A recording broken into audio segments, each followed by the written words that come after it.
नमस्कार दोस्तों, secret of ultimate living में मैं मिताली आपका फिर से बहुत स्वागत करती हूँ। एक कहानी मुझे याद आती है। एक संत थे जो शाम के समय स्नान संध्या के लिए गए थे अपनी पूजा के लिए, और जब वो पानी डाल रहे थे तो नीचे उन्होंने देखा कि एक बिच्छू जो डूब रहा था। उस बिच्छू को उन्होंने हाथ में लिया और जैसे ही पानी के साथ में उस बिच्छू को हाथ में उठाया तो बिच्छू ने डंक किया। तो इमीडिएटली उन्होंने बिच्छू को फिर से छोड़ा। बिच्छू फिर डूबने लगा, उन्होंने फिर उसको उठाया, फिर उसने डंक मारा। 3-4 बार ये हुआ। देखने वाले ने पूछा कि जब वो बार-बार आपको डंक मार रहा है तो आप ऐसा क्यों कर रहे हो? तो उन्होंने कहा कि अगर बिच्छू अपना डंक करने का धर्म नहीं छोड़ सकता, तो मैं उसको अपना बचाने का धर्म कैसे छोड़ सकता हूँ? ये है स्पिरिचुअल इंटेलिजेंस। जो लोग हाईएस्ट स्टेज पे पहुंचते हैं, स्पिरिचुअलिटी को टच करते हैं, उनके बारे में हमने बहुत कुछ सुना भी होगा, लेकिन हम अपने जीवन में भी इसको ला सकते हैं। हम ऐसे स्पिरिचुअल क्वोशंट को अपना सकते हैं, वहां तक हम पहुंच सकते हैं। आज इसी बात को हम चर्चा करेंगे हमारे सीक्रेट में। हर बार की तरह डॉक्टर सचिन हमारे साथ है। मैं उनका बहुत बहुत वेलकम करती हूँ। ओम शांति, नमस्ते। ओम शांति। जैसे मैंने बात की, हमने बहुत कहानियां संतों की सुनी है इस तरह की शास्त्रों के अंदर, लेकिन आप हमें और कुछ बताइए कि स्पिरिचुअली जो इंटेलिजेंट पीपल है, जिनका हाईएस्ट लेवल पर वो पहुंचे हैं, उनकी और क्या-क्या निशानियां हैं और वो कैसे पहुंचे हैं, ताकि हमें भी प्रेरणा मिले। सबसे पहले तो मैं परमात्मा का शुक्रिया अदा करता हूँ कि हमको इस विषय पर बोलने के लिए वो शक्ति और प्रेरणा दे रहे हैं, और उसको फिर से धन्यवाद कि ब्रह्मा कुमारी संस्था से पिछले 21 साल से जुड़े हुए हैं। तो काफ़ी हमारे वरिष्ठ भाई बहनें जो अनेक सालों से तपस्या कर रहे हैं, जिसमें हमारी वरिष्ठ दादियाँ है जो साकार प्रजापिता ब्रह्मा बाबा के साथ रहे हैं, और मम्मा के साथ रहे जो ये सबसे टॉप योगीज रहे हैं। तो हमारे दादिया, वरिष्ठ भाई, दीदिया, इनके बहुत सारे अनुभव है, और एक आम आदमी उनको पागलपन ही कहता है। उनकी, जी। जैसे अभी आपको आपने जो कहानी सुनाई, वो पागलपन ही लगेगा किसी को। तो जब कोई आपको पागल कहे ना, तो समझ लेना चाहिए आप अच्छे रास्ते पर है। जी। पागल व्यक्ति एक पढ़ा लिखा व्यक्ति, इसमें ये फर्क होता है कि पढ़ा लिखा व्यक्ति ना इतिहास की स्टडी करता है कि क्या हुआ, कैसे हुआ, लेकिन एक पागल व्यक्ति है वो इतिहास को क्रिएट करता है। सो दीज आर द ये बहुत बड़ी पीपल। बात है। हाँ। है ना, एक धुन है उनके कि मैं अंदर अपनी धुन अच्छाई है। क्यों छोड़ूं। वही वो पागलपन ही है, ईश्वरीय नशा कहो या उसके प्यार में इतने खोए रहते हैं कि वो ईश्वर के समान बन जाते हैं, क्योंकि उनकी बुद्धि में निरंतर परमात्मा की याद बनी रहती है। परमात्मा को धन्यवाद इसलिए दिया और अपने आप को भाग्यवान समझता हूँ कि माउंट आबू, जो ब्रह्मा कुमारी का अंतर्राष्ट्रीय मुख्यालय है, वहाँ पर हमारी बड़ी दादी थी जिसको हम प्रकाशमणि दादी जिसके नाम से जानते थे। उनके जीवन में ऐसी बहुत सारी घटनाएं थी। एक घटना जो मुझे याद आ रही है कि माउंट आबू में बहुत कॉन्फ्रेंस होते हैं, तो पूरे वर्ल्ड से लोग आते हैं। तो एक बार ऐसे ही एक कॉन्फ्रेंस चल रही थी, और कॉन्फ्रेंस में मेहमान आते हैं तो उनके लिए बहुत सारी व्यवस्था करनी होती है। तो दादी के ऊपर जिम्मेवारी काफ़ी रहती थी, तो दादी बहुत बिजी थी। तो सभी डिपार्टमेंट होते हैं, तो एक डिपार्टमेंट वाला भाई दादी के पास आया और जी। दादी को पूछा कि दादी, इतने सारे मेहमान आए हैं, हमको इनके लिए भोजन बनाना है, लेकिन सब्जी काटने के लिए हमको हैंड्स नहीं है और कोई आ नहीं रहा है सब्जी काटने के लिए। तो दादी ने सुना, और दादी की मीटिंग चल रही थी, तो दादी वहां से मीटिंग दादी ने रोक दिया, और दादी वहां से उठकर किचन में गई जहाँ सब्जी थी। दादी खुद वहां पर बैठी और चाकू लेके सब्जी काटने लगी। अंतरराष्ट्रीय संस्था की चीफ है ना, वो चाहे तो किसी को बोल सकते थे कि आप जाके देखो, लेकिन खुद वहां से उठ गए, वहां बैठ गए, और धीरे धीरे चारों तरफ आवाज फैल गया कि दादी खुद किचन में सब्जी काटने के लिए बैठी, क्योंकि कोई जा नहीं रहा है। जैसे दादी को देख के बहुत सारे लोग आए उधर और सब सब्जी काटने बैठ गए। मतलब ये एक लीडर की क्वालिटी है जो कहकर नहीं, कर कर एग्जाम्पल सेट कर रहा यस, है। Leader set example by doing. तो ये मैंने दादी के अंदर बहुत देखा। तो एक लीडरशिप जो अलग ही थी, मैं देखा कि it is not humanly possible, पर दादी इतना क्विक डिसीजन देना, क्योंकि इतनी बड़ी संस्था को संभालना इतने सारे देशों में, एंड यू आर रिस्पॉन्सिबल, तो बहुत कुछ पावर चाहिए आपके अंदर। सो विदाउट स्पिरिचुअल पावर ये हो नहीं सकता है। और दादी के अंदर ये विशेषता मैंने देखी कि जब कोई नहीं कर रहा है दादी खुद करेगी। ऐसे नहीं कि मैं चीफ हूँ तो मैं आराम से बैठे रहूंगी, मैं दूसरों को ऑर्डर दूंगी, नहीं। और ऐसे ही हमने बहुत सारे और भी हमारे भाइयों में देखा। मैं ये क्यों कह रहा हूँ, जी, क्योंकि मैं स्वयं जी। को देखता था। वैसे भी डॉक्टर्स आम ग्रुप से हटके होते हैं। उनको एक दर्जा मिला हुआ है ना कि हाँ, स्टेटस ये है। एक स्टेटस है, या हम यूँ कहेंगे कि उनके लिए लोग ऐसा कहते हैं पहले से कि ये मतलब समाज की सेवा करने वाले लोग हैं, यस, ऊँचे हैं, इनकी डिग्री ऊँची है, यस। इसीलिए अपने आप तो को थोड़ा-सा अलग हाँ, समझते अलग हैं। समझ से, और मैं भी उसमें आता था। तो मैंने महसूस किया कि मेरे अंदर बहुत ईगो था, है ना। कुछ डॉक्टर्स के अंदर ईगो होता है पोस्ट पोजीशन का। तो हमारे यज्ञ के एक भाई, जिनका नाम था जगदीश भाई, मैं तब उस समय गुजरात में था। पता चला कि वो वहाँ आने वाले थे, तो मैं ड्यूटी करके आया था। आश्रम में बैठ के मुरली क्लास में पढ़ रहा था, तब पता चला कि जगदीश भाई आए हैं करके। तो सभी भाई बहनें भागते हुए उनके स्वागत के लिए नीचे गए। तो मैंने सोचा इतना क्या है, एक व्यक्ति आ रहा है उसके लिए इतना क्या है, वो हमारे जैसा ही रैशनल कोई थॉट है। है ना? रैशनल थॉट है कि जी, उसको इतना क्यों ये देना चाहिए। मैं ना, वो एक्चुअली मेरा अहंकार था कि मैं नहीं जाऊंगा, ये सब जा रहे। तो वहाँ की जो इंचार्ज है, जो वहाँ पे बहुत सेंटर संभाल रहे, वो गई। जैसे जगदीश भाई आए, हमारे वरिष्ठ भाई वहाँ के गए, स्टूडेंट सब गए, मैं नहीं गया। मैं अकेला बैठा रहा था सोफे पर। तो सभी ने स्वागत किया। मैंने कहा होगा कोई बड़ा ये, तो ठीक है वो होगा अपने मैं अपने इसमें। तो मैं बैठ के ऐसे ही ध्यान कर रहा था। तो जब वो सबसे आगे थे और हाइट उनका काफी था, जैसे उन्होंने एंटर किया, तो एंटर करने के बाद मैं सामने बैठा था। तो वो मेरे को जानते नहीं थे, जी। लेकिन जैसे मेरे ऊपर उनकी दृष्टि पड़ी, उन्होंने दोनों हाथ ऐसे जोड़े और मेरे को हाथ जोड़ के कहा ओम शांति। मतलब माना, आप सोचो, कितनी नम्रता। इतनी नम्रता। सब लोग आपको हार डाल रहे हैं, आपको पूछ रहे हैं, और मैं उनको पूछ भी नहीं रहा था ना, मेरे अंदर से कि नहीं जाना है मेरे को ऐसे। जी। लेकिन जैसे उन्होंने हाथ जोड़े, तो मेरे पास कोई ऑप्शन नहीं था, मेरे को भी खड़ा होना पड़ा और मैंने हाथ जोड़ के ओम शांति कहा। मतलब पर ये प्रैक्टिकल प्रूफ है सारे कि आप स्पिरिचुअलिटी को कैसे धारण कर रहे हैं, स्टडी हाँ, क्या कर रहे ये हैं। दोनों में मैंने ये फर्क देखा। एक तो अपने अहंकार के प्रति मेरे को पता चला, और ये दोनों इतना सीनियर इंटरनेशनल स्पीकर और बहुत सारे जगह पे लग गए हैं। लेकिन फिर मैंने देखा कि जैसे आप स्पिरिचुअली एडवांस हो जाते, एक गुण आपके अंदर बहुत अच्छी तरह से आता है, बहुत कठिन है, वो है नम्रता का गुण या निरहंकारिता का गुण। और इसका उदाहरण हम देते हैं कि जैसे कोई वृक्ष होता है, जब वो फलों से भरपूर हो जाता है ना, तो वो जी, झुकता है। ये जी। बहुत अच्छा लक्षण है। और अगर आपके अंदर ये नहीं है, तो मुझे लगता है बहुत पुरुषार्थ करना पड़ेगा, क्योंकि ये संपूर्णता के मार्ग में या इवन हमारे स्पिरिचुअलिटी के मार्ग में बहुत बड़ा विघ्न जो है वो अहंकार। जी। भले हम स्थूल अहंकार को जीत लेते हैं, लेकिन सूक्ष्म अहंकार तो रहता ही है। हाँ, वही बात मुझे लगती है कि जो आपने पिछली कड़ी में भी ये बात बताई थी कि बड़े-बड़े लोग हैं, पैसा है, सब कुछ है, लेकिन अंदर से एक एम्प्टीनेस है, हाँ, खालीपन है, खुशी नहीं है। तो कहीं न कहीं वो एक रुकावट है अपने आप को प्रेज़ेंट करने के लिए कि मेरा पोस्ट पोज़ीशन है, जिसकी वजह से हम स्पिरिचुअली अपलिफ्ट नहीं कर सकते। यस, ये बहुत बड़ा विघ्न है। मुझे यहाँ पे और एक बात याद आ रही है। ब्रह्मा कुमारी संस्था के फाउंडिंग फादर, जिनको हम प्यार से ब्रह्मा बाबा कहते हैं, अभी जी, ब्रह्मा बाबा ने अपनी पूरे जीवन की जितनी भी कमाई थी वो सब यज्ञ में लगा दी, ट्रस्ट खोला। और वो ट्रस्ट उन्होंने 8 बहनों के नाम पर किया।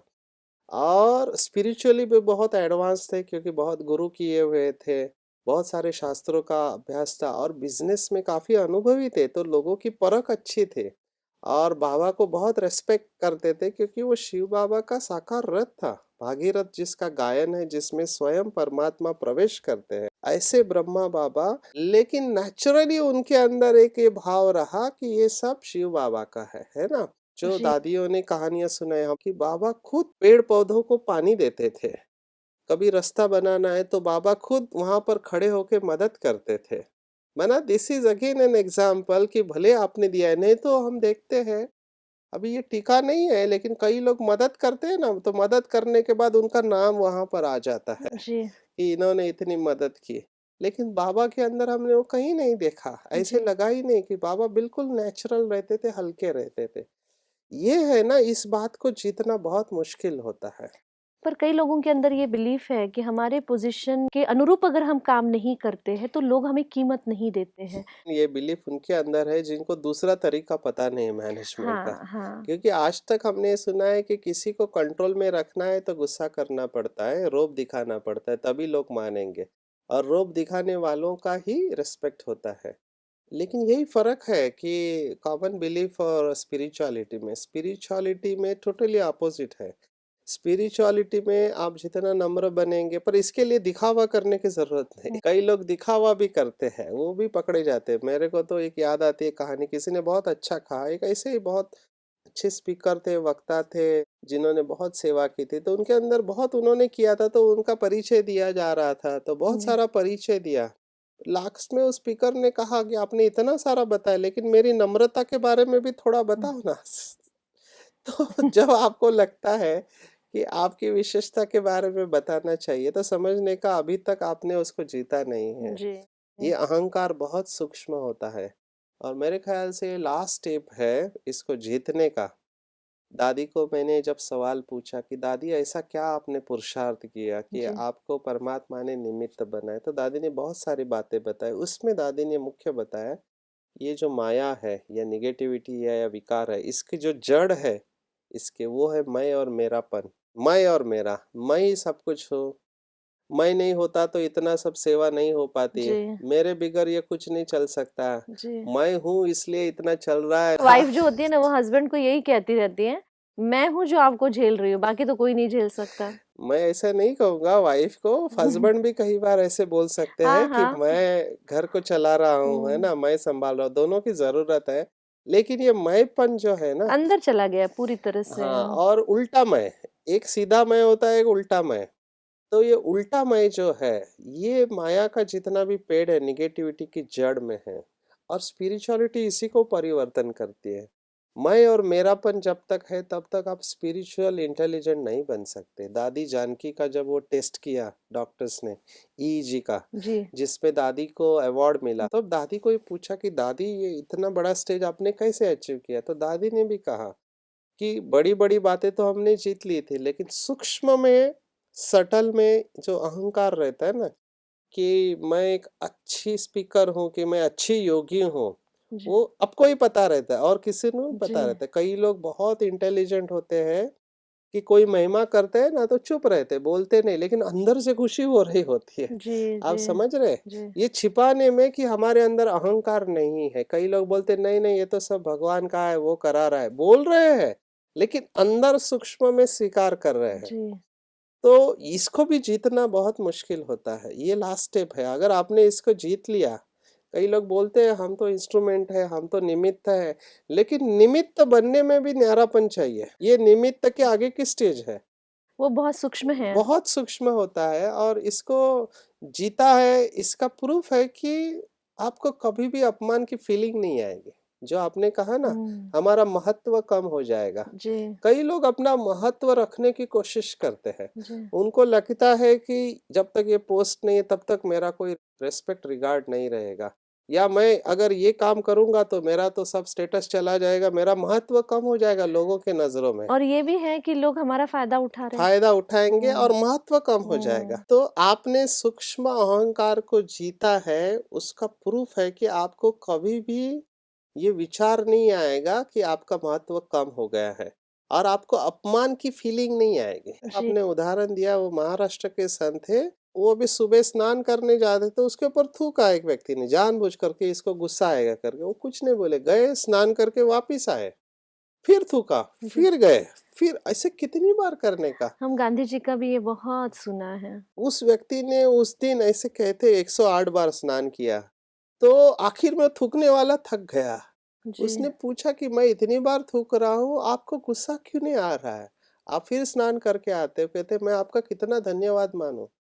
आज एकादशी का दिन है, सोमवार का दिन है, आपके वजह से मेरा 108 बार स्नान हो गया। हो। आज की दुनिया में आप इसको इम्प्रैक्टिकल भले कहो, जी, रैशनल लोग इसको एक्सेप्ट नहीं करेंगे, जी। लेकिन यहाँ पर मैं उस बात में नहीं जाके मैं ये कह रहा हूँ कि सूक्ष्म अहंकार जो है ना, अपने विकारों को जीतना, वो एसक्यू का हॉलमार्क है। जो स्पिरिचुअली एडवांस सोल होते हैं, हुँ, वो अपने आप को, उन्होंने इन विकारों को जीता। ऐसे नहीं कि वो डिफेंड नहीं कर सकते थे, क्या वो जवाब नहीं दे इस सकते, वो दे सकते हैं। कई लोग इसको कमज़ोरी समझते हैं। कमजोरी समझते हैं, इट्स नॉट अ कमजोरी। सहन करना एक कमजोरी नहीं है, सहन करना एक शक्ति है। सिर्फ इतना जी, देखना चाहिए कि अपने को कोई नुकसान ना हो। हम थोड़ा बैलेंस में बोलते हैं कि आप अपने आप को प्रोटेक्ट करो। ये जी, एपिसोड हम सब वो अनुभव के जी, साथ शेयर जी। कर रहे हैं। तो दादी जानकी जब विदेश में, दादी जानकी ने बहुत सेवा की, तो उनको एक सभा में बोला, क्योंकि आप ओम शांति करते रहते हैं, समझो किसी ने मारा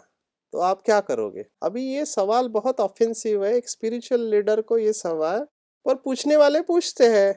तो वो हजारों की सभा थी और दादी जानकी ने सवाल किया, कौन है, किसकी हिम्मत है इस सभा में आकर मेरे को मारने की। दादी का जवाब ये था कि किसी की हिम्मत है यहाँ पे मारने के। पूरा साइलेंस में चला गया। फिर दादी ने बोला, कोई मुझे मारेगा ही क्यों, या तो जी, मेरी कोई गलती हो गई, जब मेरी गलती होगी तभी मारेगा ना। और अगर गलती नहीं हुई है फिर मार रहा है, तो समझने का वो पागल है। तो मैं अपनी अवस्था को क्यों खराब करूं। जी। लुक एट द आंसर, पहले शक्ति बहुत स्वरूप दिखाया और फिर समझदारी का जवाब है। 2 स्वरूप है ना हाँ, पहले शक्ति स्वरूप। तो ऐसे सवाल पूछने वाले भी होते हैं, पर जो स्पिरिचुअल एडवांस लोग होते हैं, they are ready with that. आप कितने लोगों का, मैं आपको उदाहरण दूं, गांधी जी का आपने जी, नाम लिया इसलिए बता रहा हूँ। गांधी जी के ऊपर बहुत लोगों का गुस्सा इसलिए था कि वो अहिंसा का मैसेज देते थे, और कई लोग कहते थे कि नहीं, कब तक सहन करने का, है ना। जी, जी।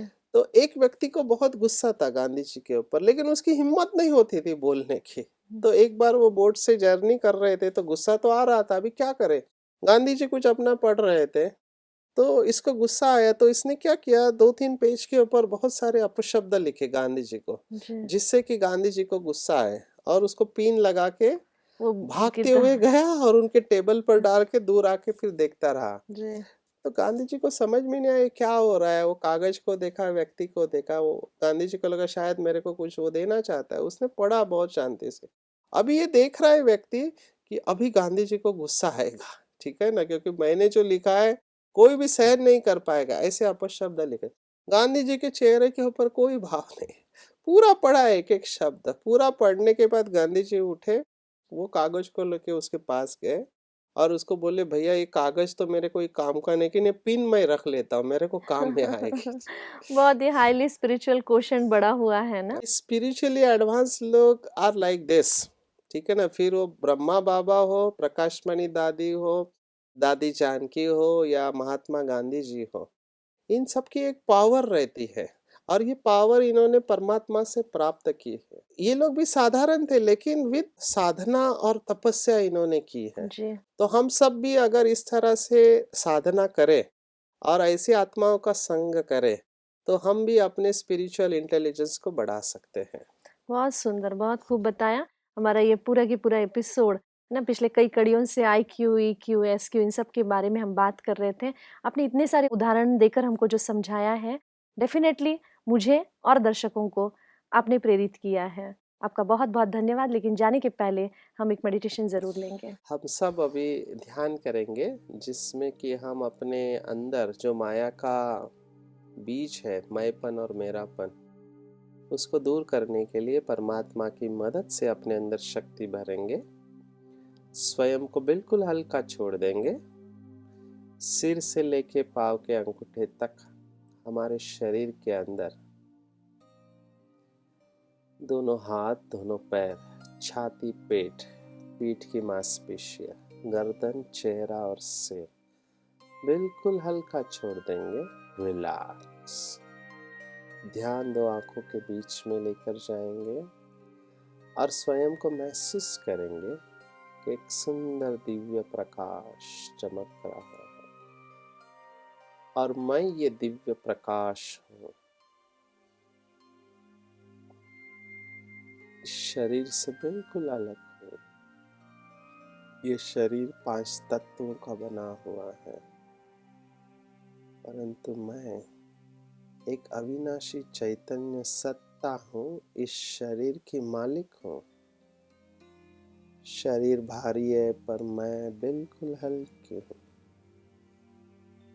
जैसे मैं एक दिव्य सितारा हूँ, मुझ आत्मा के पिता परमात्मा वो भी एक दिव्य प्रकाश और उनसे शांति का प्रकाश मेरे अंदर प्रवेश कर रहा है। शांति के सागर परमात्मा शिव बाबा से शांति का दिव्य प्रकाश मेरे अंदर प्रकाशित हो रहा है। ये प्रवाह मुझे भरपूर शांति का अनुभव कर रहा है। मैं उनकी संतान शांत स्वरूप हूँ। आज मुझे महसूस हो रहा है कि स्पिरिचुअली एडवांस लोग, आध्यात्मिक बुद्धियांक वाले लोग, जिनका एसक्यू बहुत हाई है, उन्होंने ईश्वरीय ज्ञान और शक्ति के आधार पर अपने अंदर जो उल्टा मैं और मेरापन है उसको जीता हुआ है। ये आत्मा इसका अनुभव कर रही है कि मेरे अंदर जो भी ज्ञान, गुण और शक्तियां है, विशेषता है, उसका स्रोत स्वयं परमात्मा है। मेरे द्वारा जो भी श्रेष्ठ कर्म हुए हैं उसका कर्ता भी स्वयं परमात्मा है। उसकी प्रेरणा से, उसकी शक्ति से ये सब सेवाएं मैं कर पा रहा हूँ। शिव बाबा का मैं दिल से शुक्रिया अदा करता हूँ कि बाबा आपका बहुत बहुत धन्यवाद, जो आपने मुझे ये दिव्य ज्ञान और शक्तियाँ प्रदान की। मैं हमेशा इसके लिए आपसे धन्यवाद और हमेशा आपको दिल से शुक्रिया अदा करता रहूँगा। ये दिव्य ज्ञान और शक्तियाँ आपके द्वारा दी हुई है और आपके सभी बच्चों को प्राप्त हो, यही मेरी शुभ भावना है। आप करण करावन हार है। आपने इस आत्मा के द्वारा अभी तक अनेक आत्माओं का कल्याण किया है। ऐसे ही आप इस आत्मा के द्वारा अनेक आत्माओं का कल्याण करते रहे। ये मेरी शुभ भावना है। मुझे कुछ नहीं चाहिए। मेरी एक ही इच्छा थी कि पार ब्रह्म में रहने वाला परमात्मा मिल जाए। जो पाना था वो पा लिया। शिव बाबा, ये शरीर, मन, बुद्धि, संस्कार, आत्मा, ये सब आपके हैं। आप इसको इस्तेमाल करो। आप इसके द्वारा विश्व का कल्याण करो। मैं महसूस कर रहा हूँ कि मेरे अंदर का अहंकार समाप्त होते जा रहा है। सब मेरापन जो भी है वो एक मेरे शिव बाबा में समाता जा रहा है। मैं आत्मा परमात्मा का बन चुका हूँ। अब वो जैसा चाहे, चलाना चाहे मुझे चलाए, जहाँ बिठाए, जो खिलाए, मुझे मंजूर है। मैं बिल्कुल हल्का हो चुका हूँ और महसूस कर रहा हूँ कि परमात्मा की शक्तियाँ मेरे द्वारा आपे ही सारे विश्व में फैल रही है। फिर से एक बार परमात्मा का दिल से धन्यवाद। शुक्रिया बाबा, शुक्रिया। मैं शांत हूँ और प्रसन्न हूँ, बिल्कुल हल्का हूँ। ओम शांति शांति शांति। ओम शांति। बहुत ही प्रेरणा से भरे अनुभव आपने आज हमारे साथ जो शेयर किए, उसके लिए आपका बहुत बहुत धन्यवाद। ओम शांति। हमने देखा कि शायद हमारे अंदर EQ बहुत होगा, लेकिन SQ यानी आध्यात्मिकता को बढ़ाना आज वर्तमान जीवन की आवश्यकता है। आप ज़रूर इस बात को समझ रहे होंगे और इसका अनुभव भी आप ज़रूर करना। आज हमारे साथ जो भी अनुभव हमारे साथ शेयर किए हैं डॉक्टर सचिन ने, शायद हमने सुने होंगे, पढ़े होंगे, इतिहास के अंदर हमने बहुत कुछ इसके बारे में जाना होगा, लेकिन ये बहुत दिल के अनुभव थे, उनके अपने अनुभव थे जो उन्होंने शेयर किए हमारे साथ में। हमें इससे प्रेरणा ज़रूर मिलेगी। आपके कोई भी सुझाव, कोई प्रश्न है तो आप हमें ईमेल कर सकते हैं या हमारे फ़ोन पर कांटेक्ट कर सकते हैं। एक नए सीक्रेट के साथ हम फिर से मिलेंगे, तब तक के लिए नमस्ते।